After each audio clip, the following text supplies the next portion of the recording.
Pas de répit pour les membres de la mission d'imprégnation du système éducatif sénégalais. Depuis lundi, les séances d'échange et de partage d'expériences se succèdent pour la délégation du ministère de l'Éducation nationale et de l'alphabétisation ivoirien.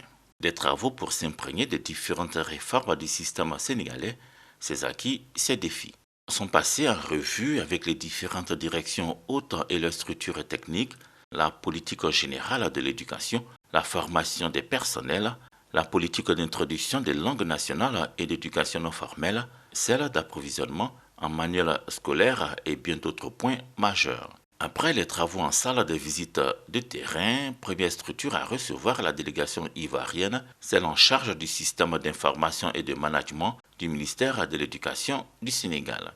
Là, c'est l'évolution des absences et des retards cumulés par mois. Autre structure visitée, la direction des examens et concours, la DESCO, la sécurisation des épreuves, le financement du processus, l'évaluation des élèves sont au nombre des questions abordées ici. Nous avons des critères, nous évaluons en fonction des critères. Il y a ce qu'on appelle l'autonomie et l'indépendance des critères. Nous avons défini des critères, par exemple, quand je prends en mathématiques, un élève est pertinent parce qu'il est pertinent quand il pose l'opération normalement. Il sait que cette opération, ce problème-là, pour le résoudre, cette difficulté, il faut poser une division, une règle de 3. Donc celui-là, il est pertinent. Mais il peut buter à la difficulté de la justesse. Donc on définit un barème tel que on le note en pertinence et on définit également une note pour la justesse, pour l'exhaustivité, pour beaucoup de critères. Et avec l'autonomie des critères, en principe, l'élève ne doit pas être sanctionné 2 fois. Pas le même public, mais on a des choses qu'on peut répliquer, qu'on peut transférer très aisément. Au total, on a eu une très bonne visite et nous avons accumulé un nombre de données que nous allons donc partager ensemble au sein du ministère. La réunion de restitution des travaux est prévue en présence de Mariatou Kone, la ministre de l'Éducation nationale et de l'alphabétisation, et de Mamadou Talla, son homologue du Sénégal. La Côte d'Ivoire, en s'intéressant aux performances d'autres systèmes éducatifs, se donne ainsi les moyens de réussir ses états généraux de l'éducation pour une école ivoirienne de qualité. 329 tonnes de pesticides et déchets associés ont été détruits en Côte d'Ivoire depuis 2016 à la faveur du projet de gestion des pesticides obsolètes et déchets associés, indique le coordonnateur du projet au thème de cette première phase. Au thème des résultats, ce qu'il faut retenir, le cœur de ce projet, c'était d'éliminer les pesticides obsolètes qui étaient stockés de manière non convenable sur le territoire ivoirien. Le projet PSI, le projet de gestion des pesticides obsolètes, initié par l'État ivoirien et financé par le Fonds mondial pour l'environnement, prend la mesure de la menace à travers cette rencontre qui a vu la participation de certains agriculteurs. Nous avons fait complètement la transition écologique, donc nous travaillons à 100% biologique et nous avons tourné le dos aux pesticides de synthèse. Le directeur de cabinet du ministère de l'Environnement et du Développement durable s'est félicité des résultats de la phase 1 du projet, indiquant que la phase 2 consolidera les acquis. Toute chose qui concourt donc à préserver la santé de nos populations, à préserver aussi l'environnement.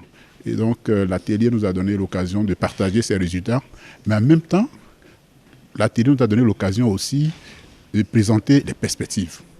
Le démarrage de la phase 2 du projet PSI, le projet de gestion des pesticides obsolètes, va être mis en œuvre début 2022. Le projet a été négocié par le chef de l'État ivoirien Alassane Ouattara auprès de la Banque mondiale. Ils sont au nombre de 78, ces élèves du lycée Garçon Nyalega Mémé Jérémy de Bingéville, primés pour leur travail acharné après 9 mois de dur labeur. Issus du premier et du second cycle, ces élèves ont obtenu une moyenne annuelle allant de 14 à 16 sur 20. Je suis heureux aujourd'hui de recevoir ce prix qui m'honore. Je suis reconnaissant, je suis vraiment content de cette gratitude. C'est au fur de plusieurs efforts que j'ai reçu ce prix. J'encourage mes amis en classe de terminale et dans les autres classes à travailler dur. Nous inculquons à nos élèves et à nos collaborateurs le goût du travail bien fait. Parce que quand on est dans un domaine, il faut faire en sorte qu'on soit le meilleur. Et c'est ce que nous enseignons à nos enfants. Et c'est ce qui explique qu'en cette fin d'année scolaire, nous avons voulu marquer un arrêt pour récompenser les meilleurs. Et cela va créer une saine émulation entre les enfants eux-mêmes, leur permettre de se surpasser. Promouvoir l'excellence est l'objectif principal de cette journée de l'excellence et du mérite édition 2021. Les 4859 pensionnaires du lycée Garçon de Bingéville ont été invités à prôner la discipline et l'éthique, gage du développement humain et de l'amélioration du système éducatif ivoirien. Il y a des personnes qui ont eu les mêmes parcours qu'eux, qui ont pu réussir dans leur vie et que nous sommes à leur côté, que nous allons soutenir leurs efforts. Que la Côte d'Ivoire de demain, si on veut la construire, on va la construire avec tous les fils et toutes les filles de ce pays et les exhorter à toujours travailler, à sortir des raccourcis de succès, mais à travailler pour mériter tout ce qu'ils auront demain. La qualité du personnel enseignant a été reconnue par l'ensemble de l'administration de ce lycée d'excellence créé en 1903.